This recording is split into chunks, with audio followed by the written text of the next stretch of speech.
Compound microscope और astronomical telescope. इसके important point जो फिंगर टिप पे आपको याद होने चाहिए टू सॉल्व द एमसीक्यूज। सबसे पहली बात, कंपाउंड माइक्रोस्कोप होता क्या है कि हर वो ऑप्टिकल इंस्ट्रूमेंट क्या है कि हर वो इंस्ट्रूमेंट जिसके अंदर लेंस या मिरर का इस्तेमाल हो ऑप्टिकल इंस्ट्रूमेंट है। तो इस लिहाज से कंपाउंड माइक्रोस्कोप एक ऑप्टिकल इंस्ट्रूमेंट बना, एस्ट्रोनॉमिकल टेलीस्कोप भी क्या बना, ऑप्टिकल इंस्ट्रूमेंट, ठीक है ना। हम जो ग्लासेस यूज़ करते हैं ये भी क्या है एक्चुअली में ऑप्टिकल इंस्ट्रूमेंट है जो इसके अंदर एक लेंस का इस्तेमाल है। तो जितने भी इस तरीके के डिवाइसेस हैं, इक्विपमेंट्स हैं, ठीक है ना, मशीन्स हैं, उनको एक्चुअली में क्या कह रहे होते हैं, ऑप्टिकल इंस्ट्रूमेंट्स कह रहे होते हैं। तो compound microscope those microorganisms which cannot be seen clearly by the naked eye, in order to see them we must have to use an optical instrument called compound microscope। वो चीज़ें जो हमें ज़ाहिरी आंखों से नज़र नहीं आती, जिस तरीके से बैक्टीरिया वगैरह जो है, ठीक है ना, स्मॉल माइक्रो ऑर्गेनिजम्स वगैरह जो है, क्लोमैटमेनास है, पैरामीशियम है, यूग्लिना है, और किसी तरीके की जो निकास वगैरह हैं आपको ज़ाहिरी आंखों से नज़र नहीं आते। अगर आपको उनको इलाज बड़ा करके देखना है कि वो दिखने में कैसा है, ठीक है ना, वो किस तरीके का दिखता है, कलर किस तरीके का है, तो उसको देखने के लिए क्या यूज़ करते हैं, कंपाउंड माइक्रोस्कोप यूज़ करते हैं। कंपाउंड माइक्रोस्कोप और सिंपल माइक्रोस्कोप में फ़र्क ये होता है कि कंपाउंड माइक्रोस्कोप उन चीज़ों को दिखाता है जो नज़र नहीं आते ज़ाहिरी आंखों से with the help of naked eye, और सिंपल माइक्रोस्कोप उन चीज़ों को दिखाता है जो पहले से नज़र तो आ रहे हैं लेकिन साफ नज़र नहीं आ रहा, ठीक है ना। तो फिर हम सिंपल माइक्रोस्कोप यूज़ करते हैं। सिंपल माइक्रोस्कोप मैंने आपको बताया था rule for the formation of image lens का जो केस नंबर 6 था, वही आपका सिंपल माइक्रोस्कोप की कंडीशन और कैरेक्टरिस्टिक वहीं से उसकी हम पढ़ते हैं, ठीक है। तो सिंपल माइक्रोस्कोप समझने के लिए जो केस नंबर 6 है, rule for the formation of image है लेंस के लिए जिसमें वर्चुअल इमेज बनता है, ठीक है ना, वही सिंपल माइक्रोस्कोप है। कंपाउंड माइक्रोस्कोप में हमारे पास 3 चीज़ें आपको मालूम होनी चाहिए कि डेफिनेशन क्या है इसकी, बनता है किस तरीके से, वर्किंग काम किस तरीके से करता है, और उसके बाद इसके जो फार्मूला है वो आपको मालूम होने चाहिए इसके एमसीक्यूज को सॉल्व करने के लिए। कंस्ट्रक्शन के ऊपर आते हैं कि बनाना किस तरीके से होता है। तो ये दो लेंस का रोड शामिल होता है, फिटेड इन अ ट्यूब, एक ट्यूब के अंदर 2 लेंस लगे हुए होते हैं, ठीक है ना। The lens near the object is called objective and the lens near the eye is called eyepiece, ठीक है। अब जो इसके अंदर एक और इम्पॉर्टेंट बात है कि ऑब्जेक्टिव का फोकल लेंथ हमेशा कम और आई पीस का फोकल लेंथ हमेशा ज़्यादा। FO is less than FE या फिर FE is greater than FO। Eyepiece का फोकल लेंथ क्या होता है, ज़्यादा होता है, और ऑब्जेक्टिव का फोकल लेंथ क्या होता है, कम होता है। In the case of compound microscope ये भी एमसीक्यू में पूछते हैं, ठीक है। और ये दोनों लेंसेज जो है वो कहाँ पे लगे होते हैं, एक ट्यूब के अंदर, ठीक है ना, एक ट्यूब के अंदर जो ये दोनों लेंसेज लगे होते हैं। तो 2 लेंसेज का जो फासला है, ये लेंस L1 यानी कि objective second lens that is for the eyepiece, इस दोनों लेंसेज का जो फासला होता है वो कहलाता है length of the compound microscope, जिसको हम इंडिकेट करवाते हैं कैपिटल L से, सही है। अब यहाँ पर पहले आप देखें कि रे डायग्राम में क्या हो रहा है, एक ऑब्जेक्टिव है, इसका फोकल लेंथ कम होगा तो एक छोटा लेंस होगा, आई पीस इसका फोकल लेंथ ज़्यादा होगा तो एक बड़ा लेंस होगा। तो हमेशा कंपाउंड माइक्रोस्कोप के केस में पहला लेंस यानी कि ऑब्जेक्टिव स्मॉलर फोकल लेंथ का लेंगे और आई पीस में ग्रेटर फोकल लेंथ का लेना हमेशा, सही है। अब क्या है कि हमने देखा कि ये स्मॉलर फोकल लेंथ है तो इसका ये आ गया principal focus of the objective, जो कि लेंस से बहुत करीब है। लेंस से करीब होने की वजह ये है चूँकि लेंस छोटा तो इसका फोकल लेंथ भी क्या है, कम है, प्रिंसिपल फोकस। अब आपको पता है कि प्रिंसिपल फोकस से लेकर के इस वाले डिस्टेंस से लेकर के यहाँ से यहाँ तक का फासला क्या कहलाएगा, focal length of the objective कहलाएगा ना। और इसी तरीके से ये भी क्या कहलाएगा, यहाँ पे ये भी focal length of the objective है FO, सही है ना। अब ये जो पहला लेंस है, इस पहले लेंस के सामने हमने क्या रखा है, एक object that is called AB, कहाँ पे रखा हुआ है, प्रिंसिपल फोकस से बाहर। इन चीज़ों को जज करना समझना जरूरी है। ऑब्जेक्टिव में जो ऑब्जेक्ट रखाता है वो प्रिंसिपल फोकस से कहाँ रखाता है, बाहर, ताकि पहली इमेज हमें कैसी भी रियल और इन्वर्टेड, वरना अगर आप अंदर रखेंगे तो पहली इमेज क्या बन जाएगी, वर्चुअल और डायरेक्ट। और ये जो आपका लेंस यानी कि ऑब्जेक्टिव है वो सिंपल लेंस नहीं रहेगा बल्कि माइक्रोस्कोप, सिंपल माइक्रोस्कोप बन जाएगा, मैग्नीफाइंग ग्लास बन जाएगा। मैग्नीफाइंग ग्लास की कंडीशन क्या होती है, जब भी ऑब्जेक्ट को अंडर द फोकल लेंथ आते हैं तो वर्चुअल इमेज शो करना शुरू कर देता है।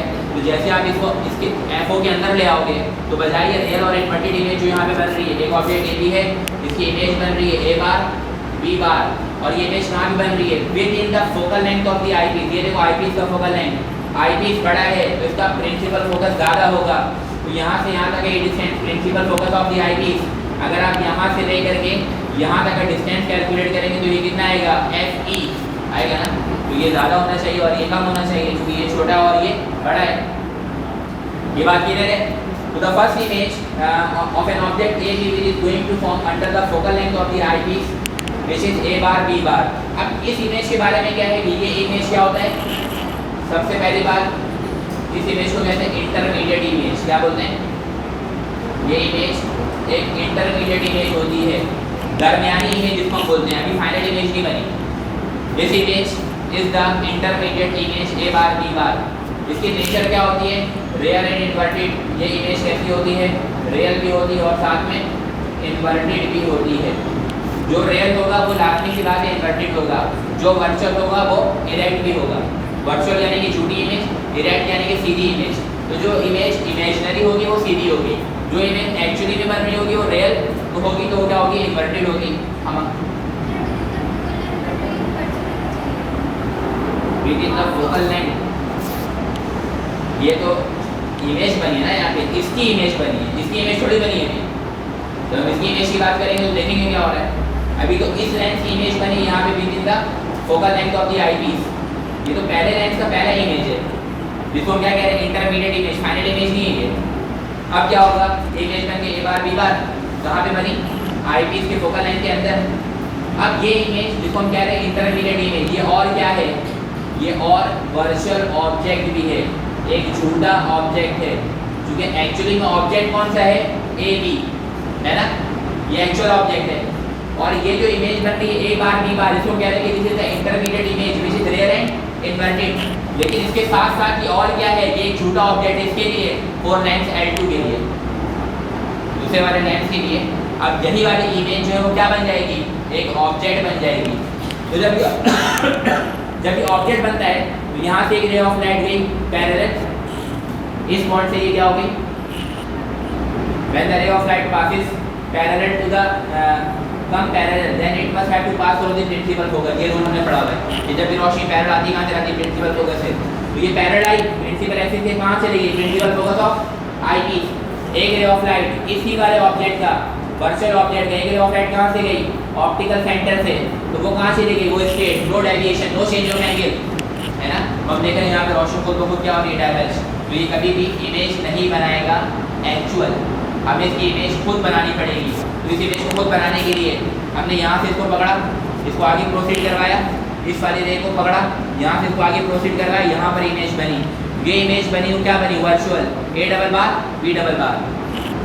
अब इस वाले लेंस के लिए क्या हुआ था, इस वाले लेंस में ये हुआ कि इसका जो ऑब्जेक्ट यानी कि जो वर्चुअल ऑब्जेक्ट है इसके फोकल लेंथ के अंदर आ चुका है, तो ये वर्चुअल इमेज बनाएगा, ये वर्चुअल इमेज नहीं बनाएगा। ऑब्जेक्ट ये वाला देखो, इसका ऑब्जेक्ट देखो प्रिंसिपल फोकस के बाहर, तो ये रियल और इन्वर्टेड। इसका ऑब्जेक्ट देखो प्रिंसिपल फोकस के अंदर, तो ये वर्चुअल और डायरेक्ट इमेज बना रहे हैं, ठीक है ना। अब एक बात कर लेते हैं, यहाँ से यहाँ तक 2 सेंटीमीटर का एक ऑब्जेक्ट था, ठीक है ना, कितना था, 2 सेंटीमीटर। उसकी इमेज मिल रही है यहाँ पे ये तकरीबन 15 to 20 सेंटीमीटर।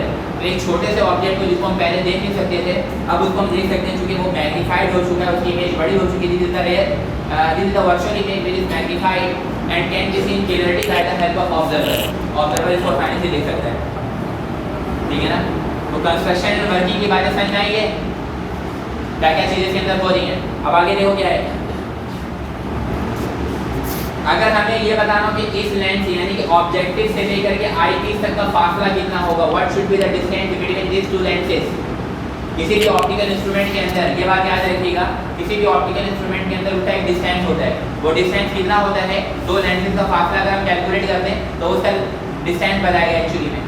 तो अगर आपसे पूछो what is the length of the compound microscope, compound microscope का लेंथ कितना होता है, तो देखो ये पहला लेंथ, ये दूसरा लेंथ, इसके दरम्यान का हमें क्या चाहिए, फासला। ये मैं मिटा दे रहा हूँ, F O greater than F E. ये मुझे चाहिए कि अगर ये दो लेंसेज का फासला पता लग जाए तो ये पता लग जाएगा कि डिस्टेंस बिटवीन द लेंसेज है कितना। तो जरा देखो, ये पहले ये फर्स्ट लाइन से एक इमेज बनी, ये वाली बनी ना, ये किसके बराबर है, इमेज ऑफ ऑब्जेक्टिव, है ना। पहले लाइन से ये जो इमेज का फासला है ये इमेज डिस्टेंस से आएगा, इसका है ऑब्जेक्टिव का, तो क्यू ओ।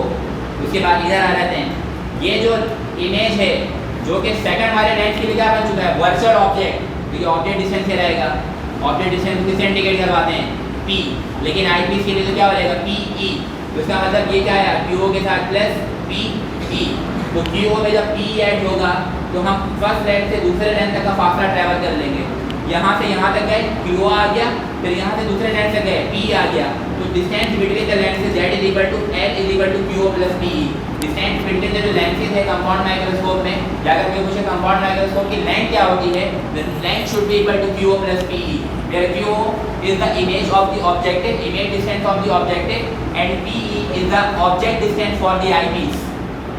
बात क्लियर है?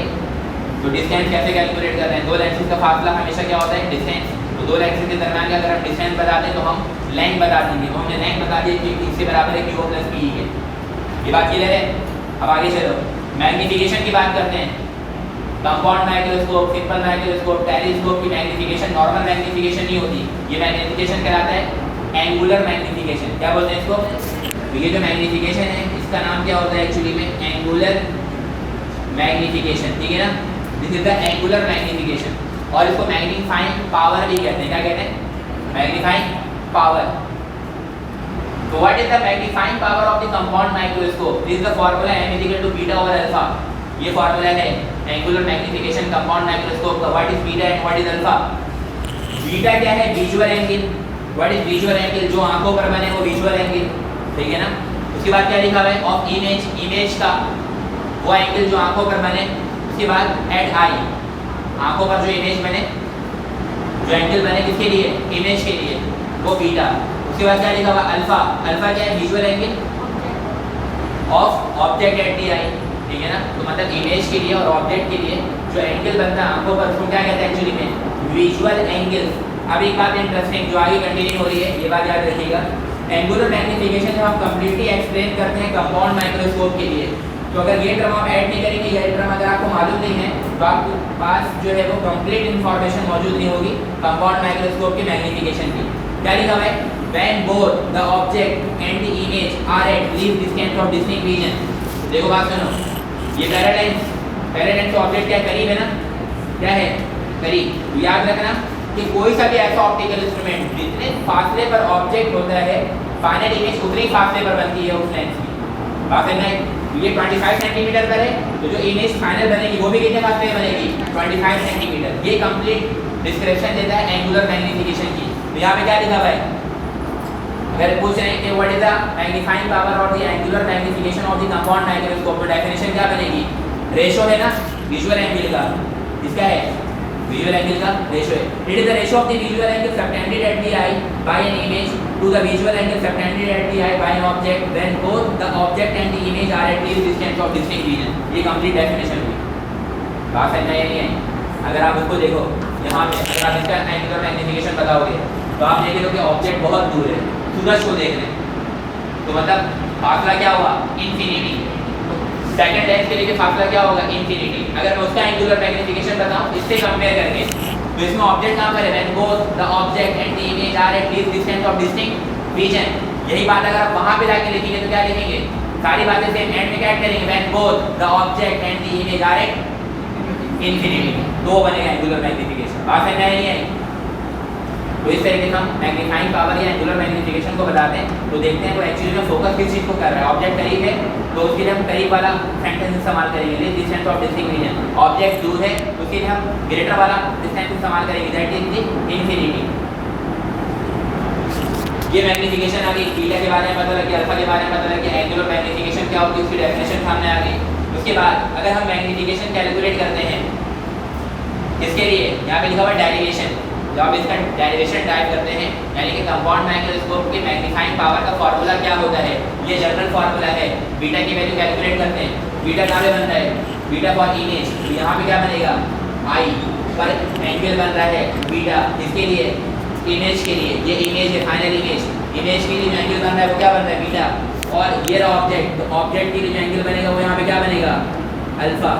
Alpha and beta are the visual angles, ठीक है। यहाँ पे क्या पूछ रहे हैं? अगर आप डेरिवेशन ड्राइव करते हैं ना इस वाले चैप्टर में, जब कंपाउंड माइक्रोस्कोप पढ़ते हैं तो फार्मूला ये ड्राइव होता है m equal to l over f 1 plus d over f। This is the final formula of the magnifying power of the compound microscope.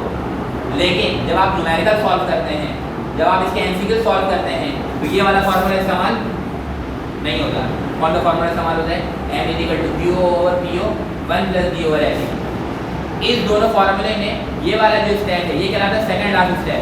क्या कहलाता है? Second last. जब डेरिवेशन कर रहे होते हैं तो पहले ये स्टेप आता है लास्ट में, उसके बाद ये वाला स्टेप आता है। उसमें हम कुछ कंसीडरेशन करते हैं, ठीक है ना, कुछ सपोजिशन करते हैं, उसके नतीजे हमारे पास ये फार्मूला ड्राइव हो जाता है m equal to l over f 1 plus d over f। तो जब आप एमसीक्यू सॉल्व कर रहे होंगे तो एमसीक्यू से रिलेटेड जो मैग्नीफाइंग पावर का फार्मूला है वो क्या है? m equal to q divide by po 1 plus d over f। अगर आप इसको सिंपल देखें, मैंने आपको बताया है कि मैग्नीफिकेशन के लिए क्या होता है? n1 मल्टीप्लाई बाय ये होता है ना। अब पहला मैग्नीफिकेशन कौन सा? ऑब्जेक्टिव का। दूसरा मैग्नीफिकेशन किसका? आईपीस का। देखो सिंपल मैग्नीफिकेशन ऑब्जेक्टिव के लिए, ऑब्जेक्टिव सिंपल लेंस है तो सिंपल लेंस का मैग्नीफिकेशन क्या होता है? q over p। यहाँ पे ऑब्जेक्टिव है तो इसको क्या बोलते हैं? q over po। सही है ना। उसके बाद मल्टीप्लाई बाय ne या आईपीस। आईपीस सिंपल लेंस नहीं है, सिंपल माइक्रोस्कोप की तरह बिहेव कर रहा है। और सिंपल माइक्रोस्कोप का आपने फार्मूला पढ़ा है मैग्नीफिकेशन का 1 plus d divide by f। यहाँ पे क्या हो जाएगा? n की जगह क्या आ जाएगा? 1 plus d divide by f। अब यहाँ पे चूंकि आईपी इसका नाम है, ये formula q divide by p 1 plus d over f। बात है नहीं, जनरल फार्मूला वही है, जैसे हम मल्टीप्लाई करवाते हैं n1 मल्टीप्लाई बाई n2, लेकिन फार्मूला क्या रहता है? q divide by p 1 plus d over f। तो this is the angular magnification of the compound microscope. बात की रही है कंपाउंड माइक्रोस्कोप में बहुत सारे पॉइंट्स आपने देख लिया। अब इसी तरीके से देखते हैं एस्ट्रोनॉमिकल टेलीस्कोप, ठीक है ना। तो ये लेंथ कितना होता है? q plus p। मैग्नीफिकेशन का formula general beta over alpha. Derivation के लिए formula l over f 1 plus d over f। Numerical solving के लिए formula m equal to q over p 1 plus d over f। सही है ना। Image कितनी है? दो किस्म की इमेज है। एक है इंटरमीडिएट इमेज जो कि रियल और इन्वर्टेड होता है, और जो इंटरमीडिएट इमेज है वही एक्चुअली में क्या है? वर्चुअल ऑब्जेक्ट भी है ना। और फाइनल इमेज कैसी है? वर्चुअल एंड डायरेक्ट, जो कि मैग्नीफाइड है, जिसको ऑब्जर्वर देख सकता है। एक ऑब्जेक्टिव है, इसके अंदर एक आईपीस है। ऑब्जेक्टिव का फोकल लेंथ क्या होता है? कम। आईपीस का फोकल लेंथ क्या होता है? ज़्यादा, in case of compound microscope, ठीक है ना। उसके बाद हम बात कर रहे हैं एस्ट्रोनॉमिकल टेलीस्कोप के बारे में। एस्ट्रोनॉमिकल के माने होता है हैवी ऑब्जेक्ट। क्या होता है? टेलीस्कोप। टेली के माने होता है फार, जिस तरीके से आप यूज करते हैं टेलीफोन। कोई भी आपस में बराबर में बैठ के टेलीफोन से बात, या एक बंदा इस कमरे में बैठा हुआ, एक बंदा बराबर वाले कमरे में बैठा हुआ, टेलीफोन पे बात नहीं करते। टेली के माने क्या होता है? फार। स्कोप के माने सी, देखना, दूर देखने के लिए, तो वो बना टेलीस्कोप। सही है ना। उससे आगे पहले टर्म क्या लगा हुआ है? Astronomical, heavy object. दूर देखना है, किसको देखने के लिए? हैवी ऑब्जेक्ट को देखने के लिए। और एस्ट्रोनॉमिकल टेलीस्कोप की कंडीशन और which are at a far distance from the surface of the earth, जो जमीन से दूर। वैसे तो जमीन पे भी दूर देख सकते हैं ना, हाँ। तो जमीन पर अगर दूर देखना उसके लिए कोई और सा टेलीस्कोप है, लेकिन जमीन से अगर दूर देखना है तो हम क्या यूज करते हैं? एस्ट्रोनॉमिकल टेलीस्कोप यूज करते हैं। दो हैवी या सिलेस्टिकल ऑब्जेक्ट, सिलेस्टिकल यानी कि जो एस्ट्रोनॉमिकल ऑब्जेक्ट हैं, मुख्तलिफ किस्म के स्टार्स हैं, प्लैनेट्स हैं, एस्टेरॉइड बेल्ट हैं, मुख्तलिफ किस्म की गैलेक्सीज हैं, उनको देखने के लिए क्या यूज करते हैं? The objects which are at a far distance from the surface of earth, जो कि जमीन से बहुत ज़्यादा फासले पर है। In order to see them, उनको देखने के लिए we use an optical instrument called astronomical telescope. AT लिखा हुआ है, A for astronomical, T for telescope. इसको क्या कहते हैं? Astronomical telescope. अब इसमें भी क्या है? कंस्ट्रक्शन और वर्किंग है हमारे पास। What are the construction and working? तो कंस्ट्रक्शन में आपको ये पता होना चाहिए ये बनता कैसे है। तो बनता है भाई इस तरीके से है कि एक लंबी सी ट्यूब होती है, उसके अंदर दो लेंस लगे हुए होते हैं। इसके अंदर छोटी ट्यूब होती है, दो लेंस लगे हुए होते हैं। उसमें एक लंबी ट्यूब होती है, उसमें दो लेंस लगे हुए होते हैं, ठीक है। दो लेंस हैं। पहला लेंस कौन सा है? जो ऑब्जेक्ट के करीब है हमेशा ऑब्जेक्टिव, जो आई के करीब है वो हमेशा आई पीस। तो ऑब्जेक्टिव की जो डेफिनेशन बन जाती है वो नॉर्मली यही बनती है, the object which is the lens which is near the object is called objective, the lens near the eye is called eyepiece. अब इसमें क्या, ये देखो ये लेंस बड़ा वो लेंस, तो इसका उलट है। इसमें एफ ओ क्या था? कम था, एफ ई। इसमें क्या हो जाएगा? तो ये आपके पास एक इंपॉर्टेंट केस सामने आ गया। एस्ट्रोनॉमिकल टेलीस्कोप के लिए कि हमेशा एफ ओ क्या होगा, ज़्यादा, और एफ ई क्या होगा, कम होगा। ये बात याद रखेंगे। ये पैरेलल लेंस है, रोशनी कैसे आ रही, पैरेलल, तो बहुत दूर से आ रही है, मतलब इन्फिनिटी से, ठीक है ना। अब इन्फिनिटी से आ रही है, जैसी लेंस पर पड़ेगी तो लेंस का काम तो ये कन्वर्जिंग लेंस है, ये इसको कन्वर्ज करवा देगा। तो रे ऑफ लाइट कन्वर्ज हो गई एक पॉइंट पे, ठीक है ना। और कौन सी इमेज बनी, जैसे यहाँ पर इमेज बन रही थी रियल और इन्वर्टेड, वही इमेज यहाँ भी बन रही है, real and inverted, A bar B bar, सही है ना। अब ये जो इमेज बन रही है, इधर देखो गौर से, ये जो इमेज बनी है ए बार बी बार, ये कहाँ पे बन रही है, आई पीस के फोकल लेंथ के अंदर, एफ ई के अंदर। और यही इमेज जिसको हम इंटरमीडिएट इमेज कह रहे हैं, यहाँ पर इस इमेज को मैं क्या कह रहा था, इंटरमीडिएट इमेज। तो यहाँ पे ये फाइनल इमेज नहीं बल्कि क्या है, इंटरमीडिएट इमेज है, दरमियानी इमेज है, अभी इमेज हासिल नहीं हुई फाइनल इमेज। तो ये हमारे पास एक्चुअली में इंटरमीडिएट इमेज भी है और सेकंड लेंस के लिए वर्चुअल ऑब्जेक्ट भी है, झूठा ऑब्जेक्ट, सही है भाई। अब रोशनी आई, यहाँ पर एक इमेज बन गई, इसके सामने लेंस है, एक्चुअली में ये है क्या, इमेज। लेकिन इस लेंस को थोड़ी पता है, इंसान थोड़ी ये देखेगा कि इमेज है ऑब्जेक्ट, इसके लिए तो ये ऑब्जेक्ट ही है। जिस तरीके से आप मिरर के सामने खड़े होते हैं, ठीक है ना, तो आपकी एक इमेज बनी, इस मिरर पे पीछे भी एक मिरर है, तो वो जो आपकी इमेज बन रही है वो दूसरे वाले के लिए क्या बन जाएगा, ऑब्जेक्ट, और एक इमेज बनाना शुरू कर देगा, ठीक है ना। तो ये वर्चुअल ऑब्जेक्ट है। अब ये जो वर्चुअल ऑब्जेक्ट है वो अंडर दी फोकल लेंथ है, तो सिंपल लेंस की तरह ये लेंस काम नहीं करेगा, बल्कि क्या बन जाएगा, सिंपल माइक्रोस्कोप। किसका, इन्फिनिटी पे ना बेटा, किसको देख रहे, सूरज पे देख रहे हैं ना, तो वो कहाँ पर है, पूरी फिल्म ख़त्म होने वाले तो एंड में पूछते हैं आप लोग हीरो कौन है।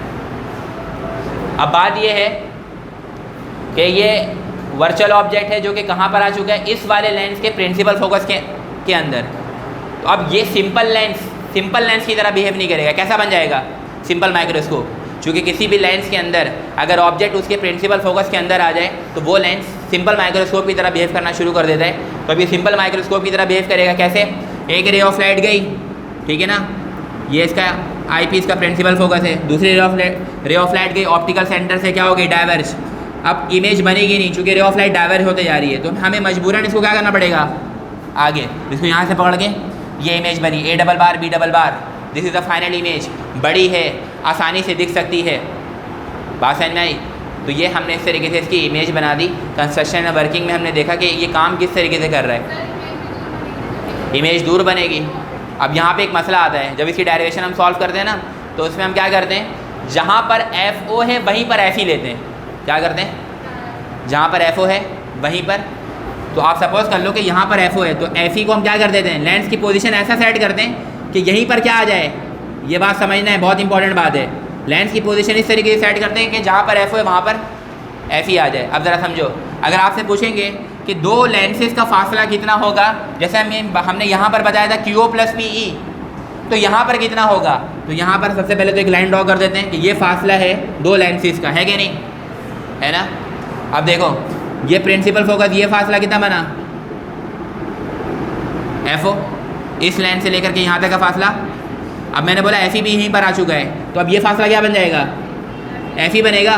तो इसका मतलब लेंथ ऑफ द टेलीस्कोप क्या बना, एफ ओ प्लस, ये फार्मूला आपने पढ़ा भी होगा, the length of the astronomical telescope is F O plus F E. तो ये कैसे होता है, शुरू में जो इमेज बनती है वो क्लियर विजन शो नहीं करता, क्योंकि ऑब्जेक्ट कहाँ पर है, इन्फिनिटी पे, तो इमेज भी कहाँ पे बन रही होती है, इन्फिनिटी पे, according to the definition of the magnifying power.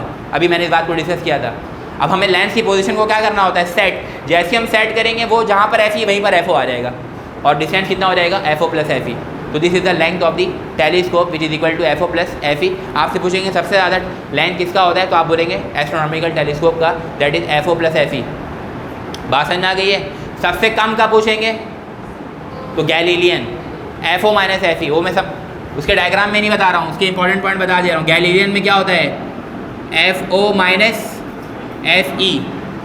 Galilean में दो लेंसेज यूज़ करते हैं, इसमें दोनों कन्वर्जिंग। गैलीलियन में याद रखेंगे एक पहला कन्वर्जिंग दूसरा डाइवर्जिंग होता है, जब भी माइनस होता है।